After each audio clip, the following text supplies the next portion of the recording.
If you ever see a timer appear on your screen, don't pay it. Don't touch it. Don't even acknowledge it exists. I learned that too late, and now I'm counting down the hours of my own life like numbers dripping from a broken clock. You think I'm exaggerating, maybe spinning some creepy internet tale for clicks. I wish that were true. God, I wish I was lying. But the truth is far worse, and if you keep listening, you'll know why this is the last story I'll ever tell. The timer is still there, burning red against the darkness of my screen. It doesn't matter if I close the app, restart my phone, even unplug the damn thing. It comes back, always in the same spot, glowing like it's carved into my vision. I don't know how many hours are left. I don't want to look again, but I can feel it, every second, like a nail hammered deeper into my chest. You probably think it's some virus or a prank. That's what I thought, too. The internet is full of fake countdowns, jump scares, and cheap tricks meant to scare the gullible. I used to laugh at people who fell for this kind of thing. But here's the difference. Those games don't bleed into your reality. Those timers don't whisper when the room is silent. Those numbers don't change your dreams until you wake up screaming with a taste of soil in your mouth, like something already buried you. I can't undo it. I can't run from it. And worst of all, I paid for it. Just $1. That was the price tag on my death. Maybe you're curious. Maybe you're leaning closer to your screen, wondering how the hell I got caught up in this. That's how they get you. That hunger to know the forbidden, the things you shouldn't touch. The dark web is a rotting marketplace where curiosity is the only currency more valuable than money. And I thought I was clever, thought I could handle a mystery box, a throwaway purchase for a laugh. What I didn't know then is that some doors, once opened, never close again. And some purchases aren't jokes, they're traps. Now I can't escape the glowing red countdown.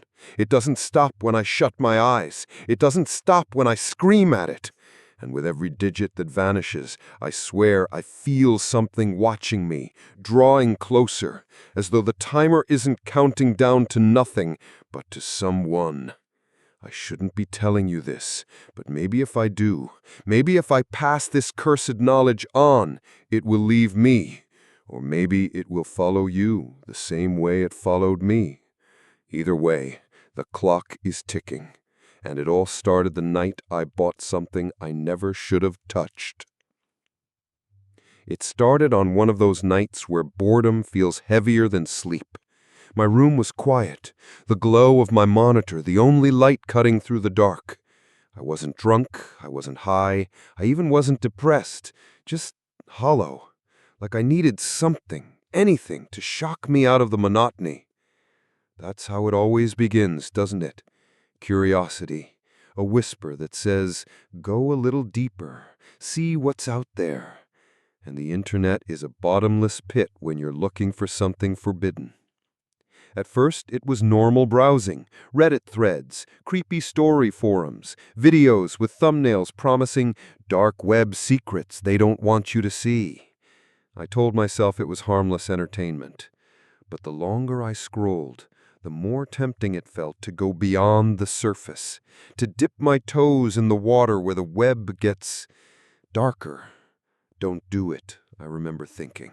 Every warning I had ever read flashed through my head. Stories of viruses, scams, people getting doxxed or worse. But another voice whispered louder.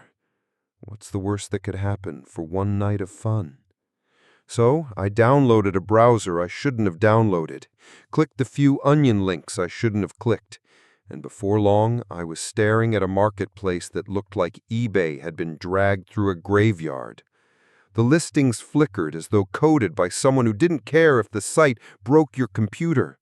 Half the thumbnails were static fuzz. The categories made no sense. Souls, experiments, countdowns, boxes. The deeper I went, the stranger it got. Some listings were clearly fake, edgy nonsense meant to scare newbies.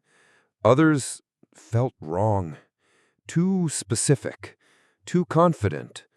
I scrolled past drugs, fake passports, encrypted USBs promising truth. Then one line stopped me cold. Death countdown, $1. I stared at it for a full minute, expecting it to disappear, like some glitch that loaded by mistake. But it didn't. The description was simple. Pay $1, receive your countdown, no refunds. I laughed at first, out loud, like an idiot alone in his room. What's the worst that $1 can do? I muttered. I had wasted more than that on vending machines that spat out stale chips. A single dollar for a joke seemed harmless. But in the back of my mind, something itched. The site was too easy to find. The link hadn't been buried under layers of encrypted boards or hidden forums. It was practically sitting in the open, like it wanted me there. Maybe that's the point, I thought. They want idiots like me to click it. It's probably some dumb jump scare app. You'll pay $1, they'll send you a timer GIF, and you'll laugh about it later. Still, my hand hesitated over the mouse. Why? If I didn't believe in it, why did my chest feel tight, like I was standing on the edge of a rooftop about to jump? Come on, I whispered to myself. It's $1. You spent more than that on gum. I clicked. The checkout page looked like a parody of PayPal. Jagged fonts, half-broken graphics, fields that jittered when I tried to type. Every red flag screamed at me to stop. But I didn't. I typed in the info, tossed a digital dollar into the void, and pressed confirm. The page blinked. For a moment, the screen went black. Then a message appeared in stark white letters. Thank you. Your countdown has begun. I froze. No email confirmation, no download link, no cheesy jump scare. Just that message, hanging there like a guillotine above my head. Come on, I whispered to myself. It's $1. You've spent more than that on gum. I laughed, a broken little sound that barely made it past my throat. Okay, that's creepy. Good trick, guys. My voice cracked on the word trick, because deep down I didn't believe it was a trick anymore. The next morning, I told myself it was all in my head, just a dumb program meant to scare me. I made coffee, scrolled through social media, tried to focus on normalcy. But every time I unlocked my phone, the countdown filled the screen before I could do anything else.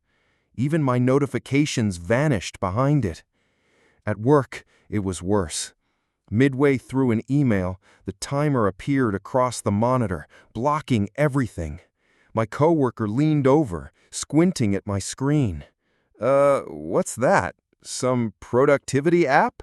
I slammed the laptop shut before he could see the numbers clearly. My hands were shaking. I told him it was nothing, just a prank program I'd installed by mistake.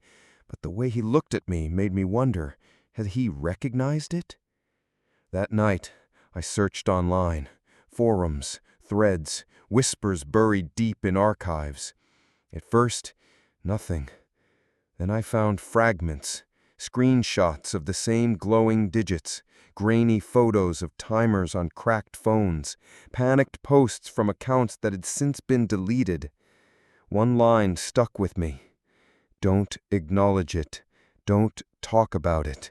It watches when you do. I shut the laptop immediately. The shadows in the corners of my room felt too dense, too heavy, like the numbers weren't just counting down, they were listening. I told myself I wouldn't look at it again, that ignoring it would make it disappear. But every time I closed my eyes, I saw those digits burning against the inside of my eyelids. And the strangest part? It wasn't just the numbers that haunted me. It was the feeling behind them. Like they weren't measuring time. They were measuring me. The second day began with a phone call. At first, I was relieved, an ordinary ringtone, something human and grounding. I answered without checking the number. Hello? Static. Not the normal kind either. This hiss carried weight, like a breath directly against my ear. Behind it, something faint, almost a voice, shaping syllables I couldn't quite catch. I pulled the phone away, staring at the screen. No caller ID, just the countdown, glowing faintly. 62-14-07. I hung up. The call ended, but the static didn't. For a full 30 seconds, my speakers hummed as though something was still on the line, refusing to let go. When I finally told my friend Marcus, he laughed. It's a scam, dude. I've seen these timers before. Psychological tricks, malware scams. They scare you, make you paranoid, then sell you the cure. You're overthinking. I wanted to believe him. God, I wanted to. But Marcus didn't see what I saw. He didn't see my laptop glitch at random intervals, windows opening and closing like someone else was inside. He didn't hear the faint whispers that threaded themselves through my music at night, murmuring words I couldn't translate. And he didn't feel the eyes, because that's what it was. Eyes. I couldn't explain how I knew, but in every reflection, every shadow just slightly too dark, I felt them fixed on me, following, waiting. By the third night, the hallucinations started. At least, I told myself they were hallucinations. Walking past my bathroom, I caught a glimpse of movement in the mirror, a shadow, taller than me, lingering behind my shoulder. When I spun around, the room was empty. But the timer ticked on. 59, 59, 59. That milestone, it hit different. Something about the clean symmetry of those numbers made my stomach twist, like the countdown wasn't just marking hours, it was celebrating moments. The more I fought it, the worse it got. Every call I made dropped into static. Every photo I took came back corrupted, warped with streaks of black and faint outlines of faces I didn't recognize. Once, I tried recording the countdown itself. When I played it back, there was no timer at all. Only a whisper, soft and broken, repeating my name over and over. I didn't sleep that night. Couldn't. And maybe that's why the whisper finally broke through. Lying in the dark, staring at the digits bleeding across my phone, I heard it. Not static this time, not faint. Clear, direct, right against my ear. Not long now. I bolted upright, heart hammering, eyes darting around the room. Nobody there. My window was locked, my door shut. Yet the voice had felt inside the room, like breath curling over my skin.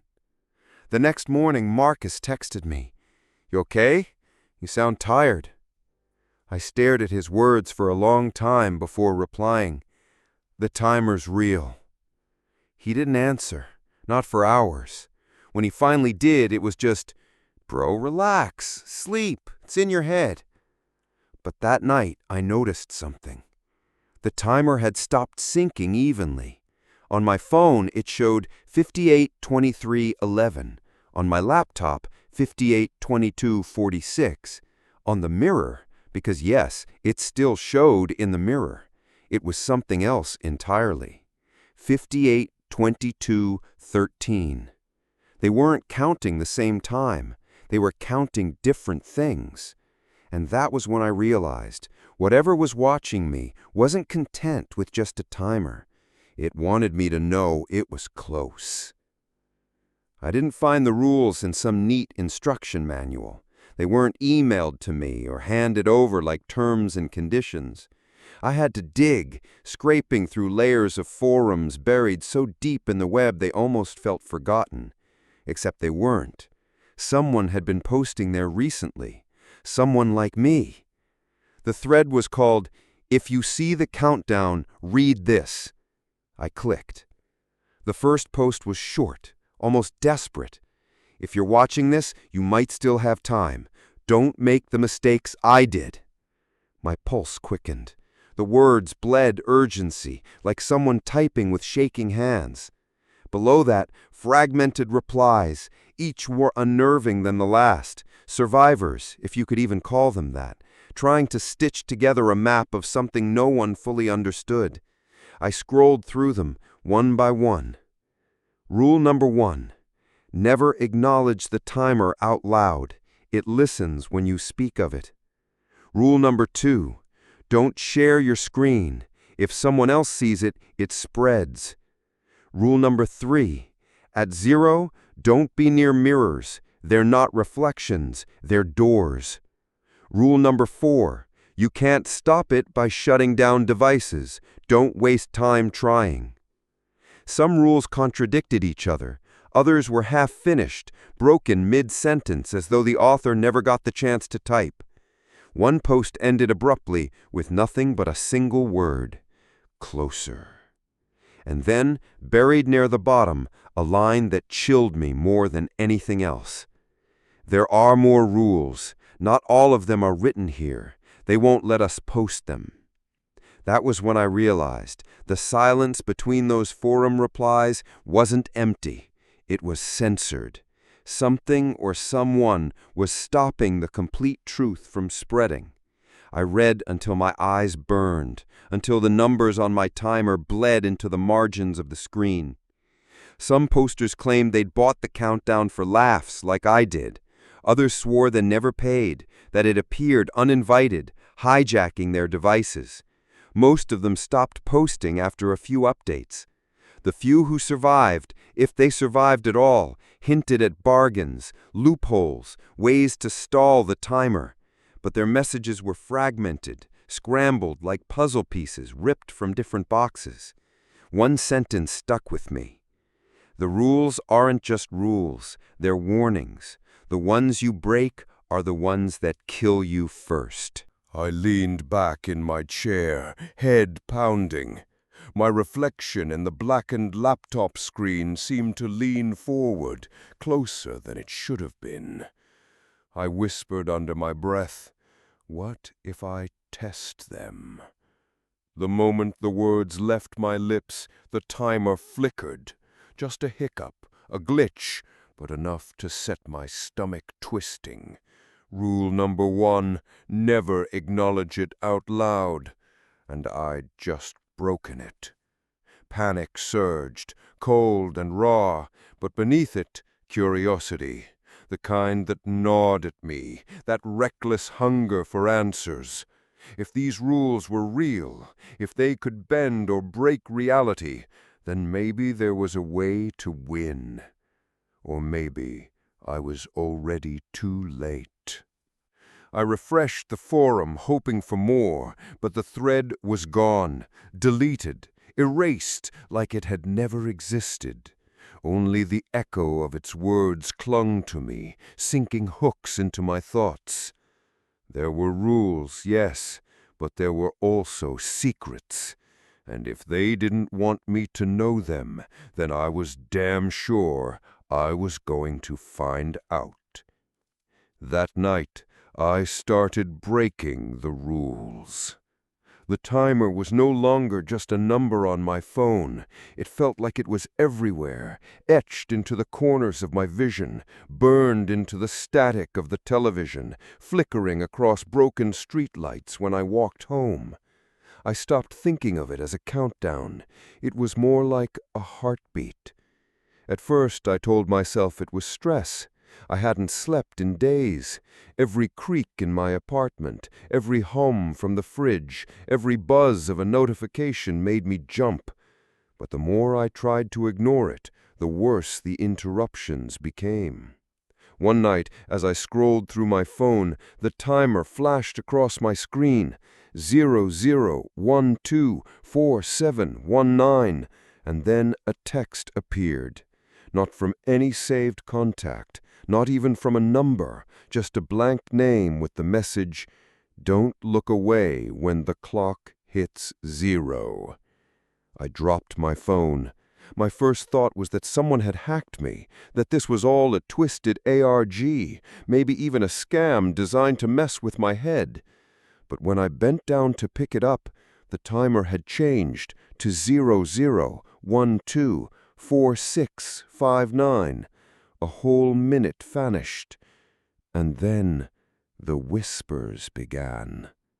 At first, they came from my laptop speakers, like corrupted audio in the background of a video call, a faint, raspy muttering in a language I didn't understand. But then they moved closer, into the room itself, sometimes from the kitchen, sometimes right behind me. I'd whip around and see nothing, just shadows stretching longer than they should. My friends thought I was losing it. "It's just a scam countdown, relax," Jason said over the phone one night. He laughed it off like I was overreacting. "I'm telling you, the thing talks to me. It's not just numbers." "Bro, delete the app, reset your phone, you're acting paranoid." Paranoid. Maybe I was. But when I held the phone to my ear, I swear I could hear the static breathing along with Jason's voice, like a second caller was on the line. By the third night, I wasn't the only one seeing it. I got a message from Mia, my coworker. "Mia, did you see the timer too?" Me, "Wait, you have it too?" Mia, "It started this morning. I thought it was a prank, but now it's on my bathroom mirror." I wanted to warn her, to tell her not to watch it, not to listen, but before I could type, she sent one last message. "They're outside my window." And then silence. No response, no seen checkmark, nothing. I didn't sleep that night. Every time I closed my eyes, I dreamed of silhouettes pressing their faces against my windows, their eyes like static screens, their mouths opening wider than humanly possible. The attacks weren't just visual, they were digital. My email inbox flooded with corrupted attachments, files with names like rule4_don't break.mp4 or lookbehindyou.txt.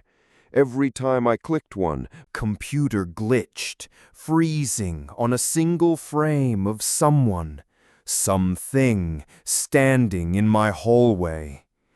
I never remembered taking the photo. The worst part? The figures started following me offline. On the train, a man in a gray hoodie sat across from me, never blinking, never moving. His phone screen was angled just enough for me to see the countdown, the same time as mine. When I walked into the grocery store, a little girl holding her mother's hand whispered as I passed, "You're almost out of time." Her mother didn't even flinch. The world blurred between reality and whatever the countdown was dragging me into. I smashed my laptop, threw my phone in the freezer, unplugged everything in my apartment. But still, the numbers burned into my eyelids when I blinked. 004913. The texts came faster. "Don't look away. The rules are not for you. We are waiting." I started locking my doors, but that didn't stop the knocks at night. Sometimes soft, sometimes violent, sometimes a whispering voice pressing against the wood. And then, just as the fear became unbearable, the countdown shifted. Instead of just ticking down, it began to pause, to stall in ways it hadn't before. hovering on certain numbers, like it wanted me to notice something, like it was daring me to break the rules. The timer neared 0, and the messages stopped being warnings. They became threats. The final hours stretched like knives. I stopped pretending there was an escape. The countdown had invaded my phone, my laptop, my walls, my dreams, my very thoughts. 0000059. Each second punched like a heartbeat, echoing in my chest. My lights flickered in sync with the timer, buzzing like a swarm of angry insects.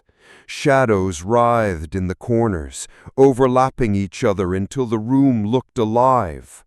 I tried to remind myself of the forum posts, the fragments of rules left behind by others. Don't look away, don't scream, don't break the silence.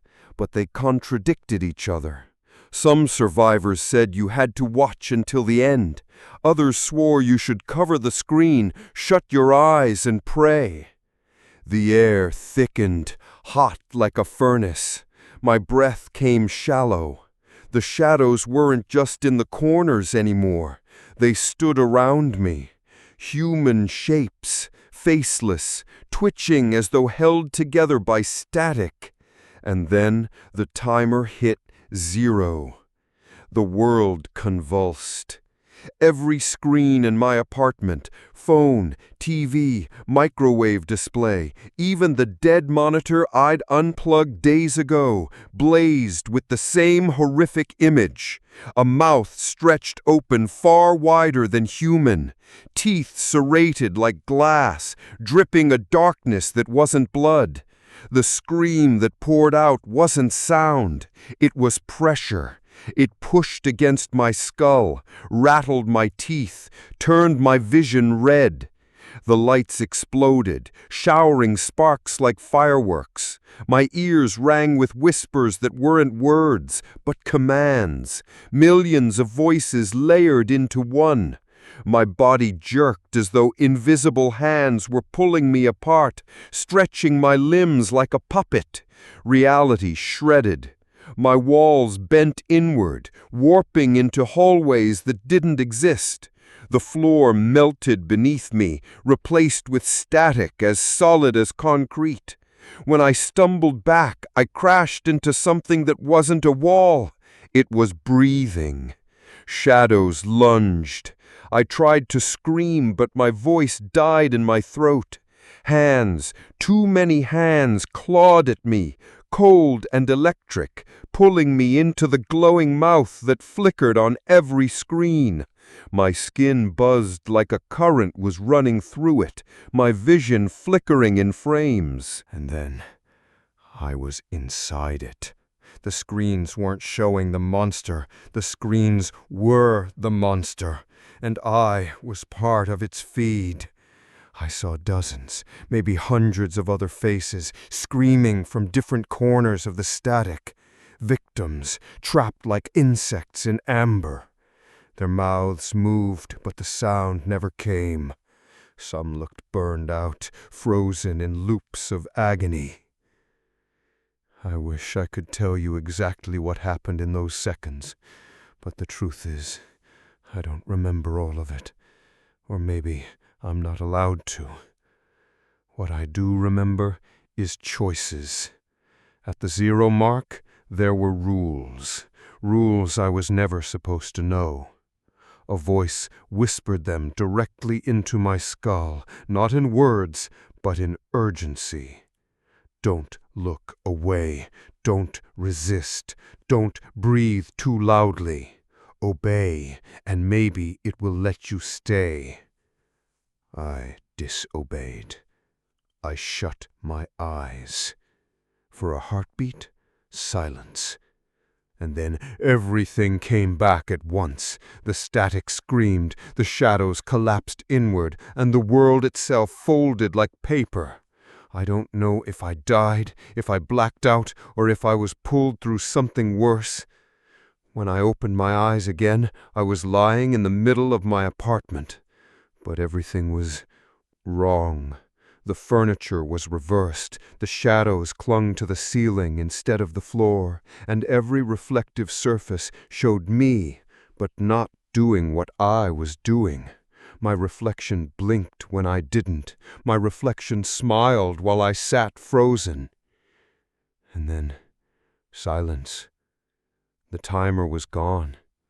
No numbers, no voices, no shadows moving in the corners. Just the still hum of a refrigerator that hadn't worked in days. For the first time in weeks, I heard air in my lungs without weight pressing down. It should have been relief, but it wasn't. Because I know the truth now. The countdown doesn't end, it resets. And if you've listened this far, if you've felt your own devices flicker or your lights buzz in sync while I've been speaking, then maybe it's already started for you. Maybe your timer is running now. I can't say more, not here, not while it is listening. All I can leave you with is this. When your clock hits 0, don't look away. When the silence came, I almost believed I was free. The apartment smelled of burnt plastic and ozone, but the timer was gone. My phone screen, cracked from the fall, showed nothing but a dead battery icon. The laptop lay in pieces on the floor. For the first time in weeks, I heard nothing but my own ragged breathing. I laughed, not out of joy, out of shock. A raw, broken sound tore out of me. Maybe I had beaten it. Maybe it was just another scam, another twisted piece of dark web theater meant to terrify and manipulate. I told myself all of that over and over until the words felt almost real. I started cleaning, sweeping glass into piles, tossing the shattered phone into the trash, unplugging what was left of my electronics. If this curse was digital, then destroying the digital meant destroying the curse, right? I found myself whispering, "It's over, it's over, it's over." The first sign that it wasn't came small. My alarm clock, the cheap plastic kind with red LED numbers, flickered. For a second, I thought the display was dead too. Then the numbers bent and reformed. 00, 59, 59. My stomach dropped. "No," I said out loud. My voice cracked. "No, no, no." I yanked the cord from the wall. The display went dark. Relief surged until the unplugged clock blinked back on, powered by nothing. The timer was glowing there, steady and patient. I smashed it against the wall until it cracked.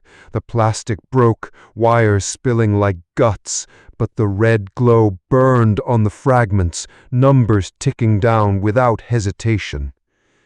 00, 59, 58. I couldn't breathe. I staggered back, clutching my head. This wasn't digital.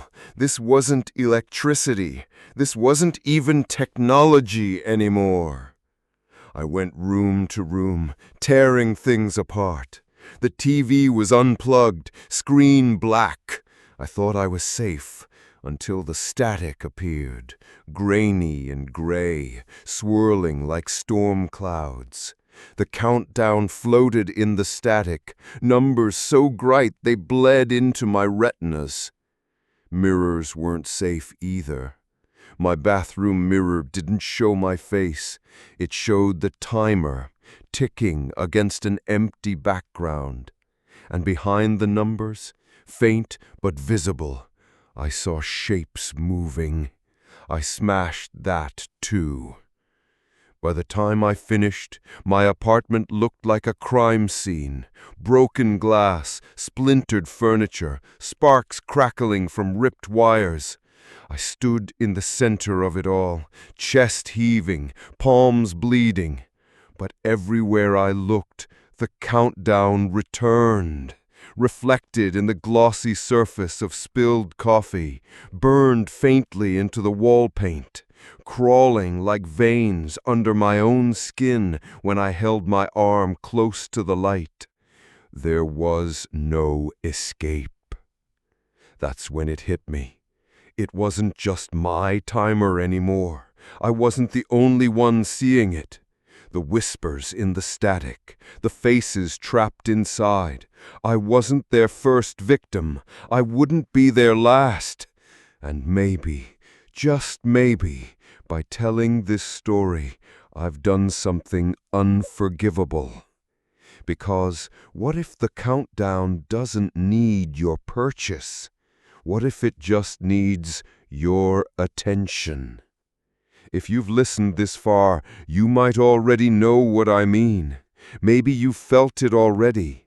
The hair rising on the back of your neck, your screen flickering, the subtle hum that doesn't belong. If so, don't panic. Deleting files won't help. Smashing screens won't stop it. The timer has a way of finding new homes. And maybe now it's coming for you. I don't know why I'm still talking to you. Maybe it's because I need someone to hear it before the last number fades. Maybe it's because this story isn't just mine anymore.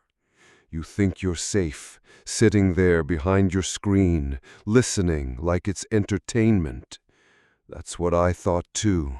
Just a click, just $1, just a game. But every timer starts with curiosity, and curiosity is the doorway they need. I'm not here to tell you how to survive.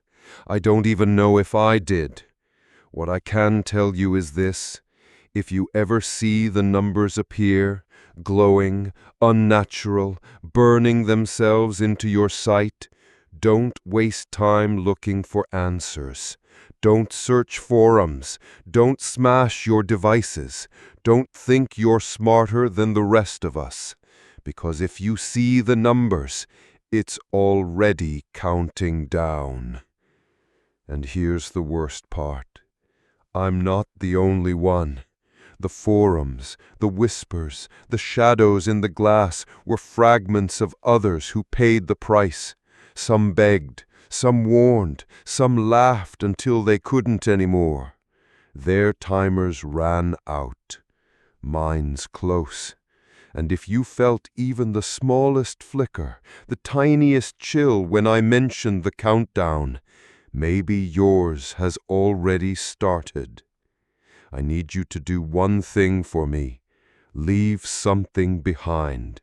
A comment, a theory, a memory of when you first noticed the numbers, if you ever do.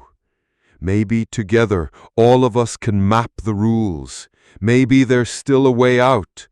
Or maybe this thread will become just another graveyard of voices like the posts I found before. Either way, this isn't where it ends. So if your screen flickers after this, if you catch numbers glowing faintly in the dark, don't look away. That's when they know you're afraid. And if you don't see them yet, pray you never do. Because once the countdown begins, it doesn't stop. Not for me, not for you, not for anyone.